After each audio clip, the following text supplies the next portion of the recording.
Oh, hey, I'm Joe Mack. Welcome back to the channel. Today, we're talking about the third book in the Sun Eater saga, Demon in White.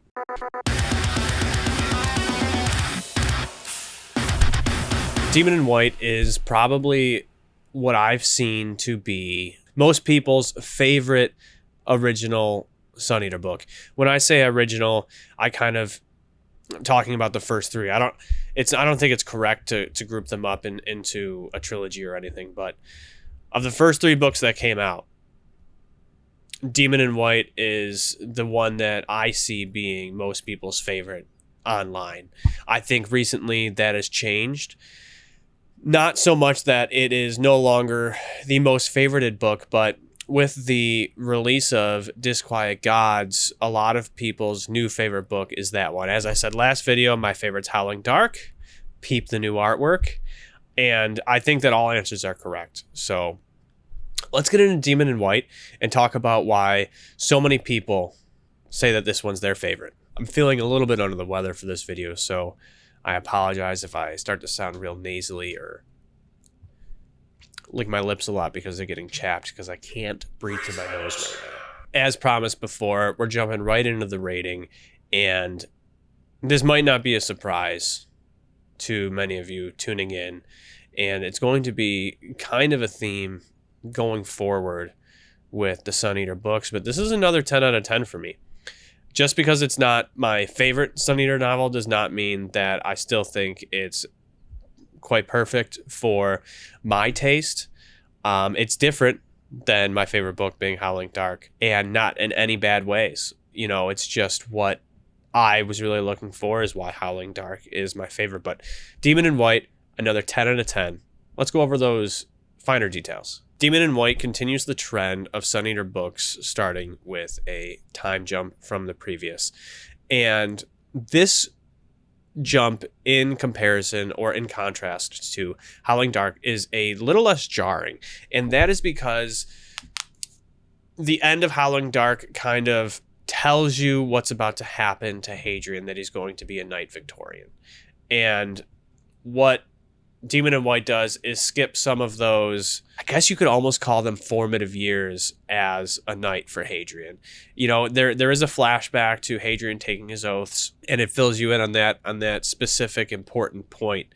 But we jump into, you know, a handful of years after Hadrian has already been fulfilling this role, and we are picking up where the story is important for us to see Hadrian's development towards becoming the Sun Eater. I think building off of how the book starts it's important to talk about one of the major points that I think people find this book to be so good and to be their favorite of the Sun Eater saga is that the pacing in Demon in White is probably the best out of all of them. At least definitely so far out of the first three. It is a faster paced book, and I think that appeals to more of a modern audience than the previous two did. I also think that the way that the story is broken up into multiple smaller arcs that do complete, you know, their own storylines while serving the overall narrative both of the book and of the story of Sun Eater really helps you, you know, get one foot in front of the other and turn those pages while you're going through this book. And none of the arcs in this are sluggish, and none of them are boring in any way. They're all very action oriented, and they definitely move it along for you. There's no dragging in this book at all. And you also get other elements in this book, such as, you know, further information about the Quiet and Hadrian's powers. And I think that if you had to pick a part of this book that was slower, you might point to that section of the book. However, because of the information revealed and the breadcrumbs dropped as we're getting to finding out that information, kind of leading you into, oh man, I think we're going to find something out, it doesn't feel that slow. If you get my meaning, it's not a very action-packed part of the book, but it still moves along well because you are waiting to eat up the information that's about to be served to you. This book also does great world building, like I said, with finding out some information about the Quiet and about Hadrian's powers. we also are introduced to the Emperor of mankind. And Christopher has a way of, and the Emperor is a big character, so I don't mean to imply that he's not a big character, but even the smaller characters and the side character, Christopher has a way of really making these characters come to life and showing you just how important to the story they are. Now, obviously, this is the Emperor, and he's a big deal, and he's on the cover of the book, so you know that he's important, just like Karn was in the previous.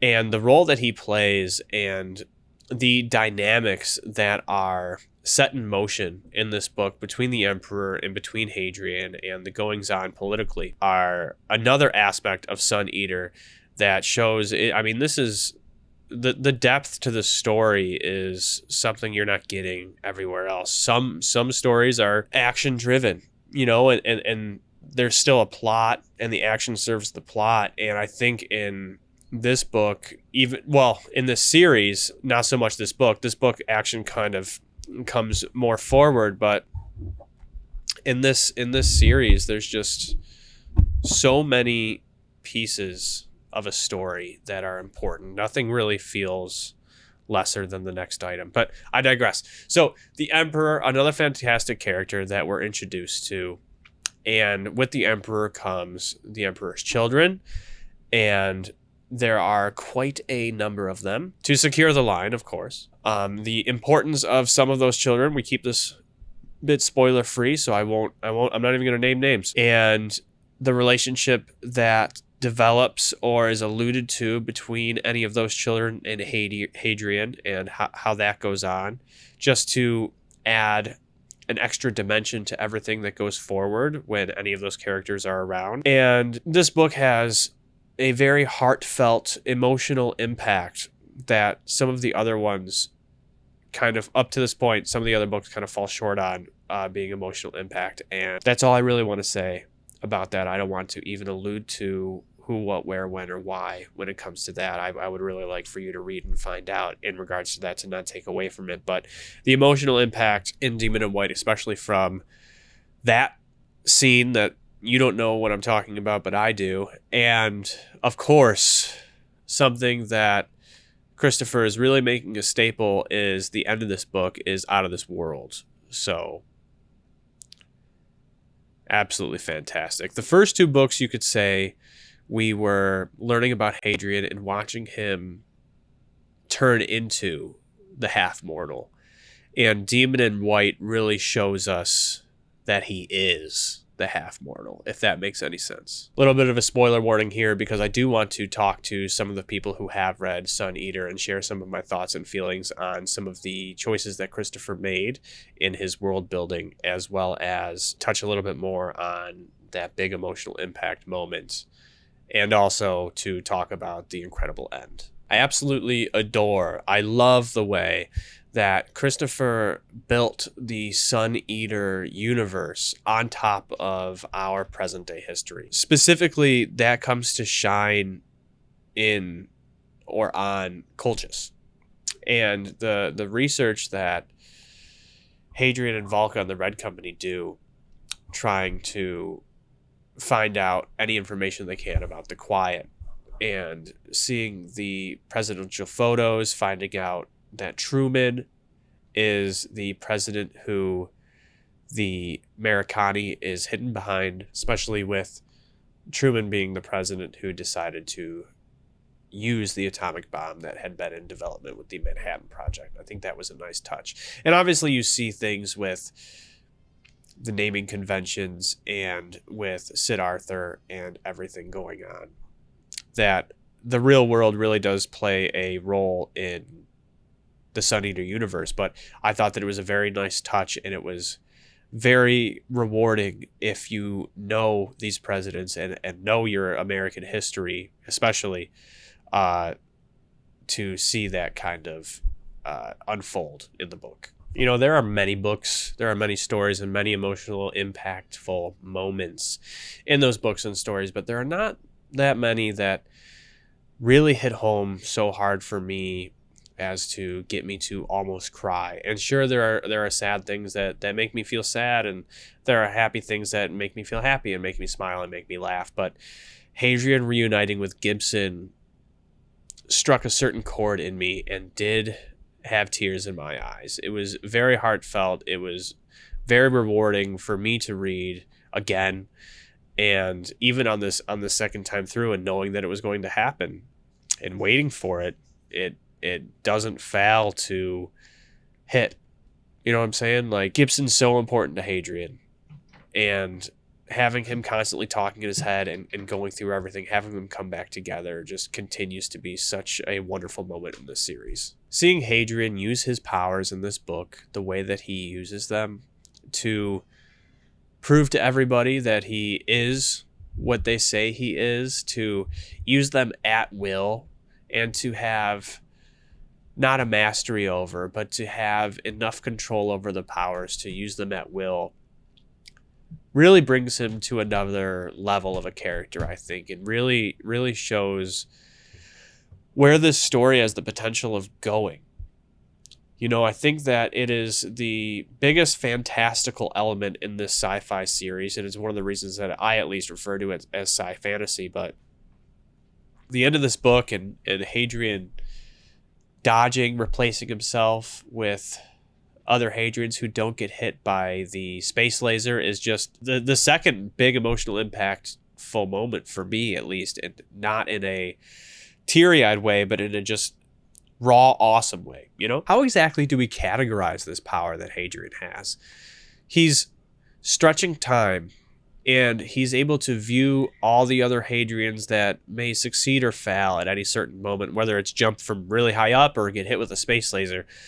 But at its core, is it really a probability thing? Because he's choosing, like, the one time he doesn't get shot or get killed, or the bullet misses his vital organs, or whatever it happens to be, or because there's one moment in which he's using his powers that I don't fully understand still, and that's the moment, like, during the replacing, like right before he chooses, an act still happens, like when he shoots himself, he right before the bullet hits, but he has to choose another Hadrian. I don't know, there's just a moment in the choosing of the other Hadrian that he does where I get a little confused on what the powers are, and I at least deduce it to it's more of a probability power than maybe anything else. Because he's viewing multiple presents. He's not, like, really looking into the future the way that, dare I say, Paul Atreides could look into the future. But, you know, he's only able to perceive the things that he should perceive, not anything else. So, I don't know. What's your take? Do you think Hadrian is a fortune teller? Is he able to see time, or does he have lucky powers, probability powers? How exactly would you define the powers that Hadrian has? Especially up to this point, without taking further knowledge into consideration if you have, you know, read further in the series. Do you think it's a cop-out for Hadrian to be able to do these things? Do you think it is cheapening any of the stakes in the story, both knowing that he is alive and writing it and also able now to control these certain moments? Let me know. Get in those comments. Love you. Bye. So this is your spoiler warning. Stick around, please, if you dare. No, this is dumb.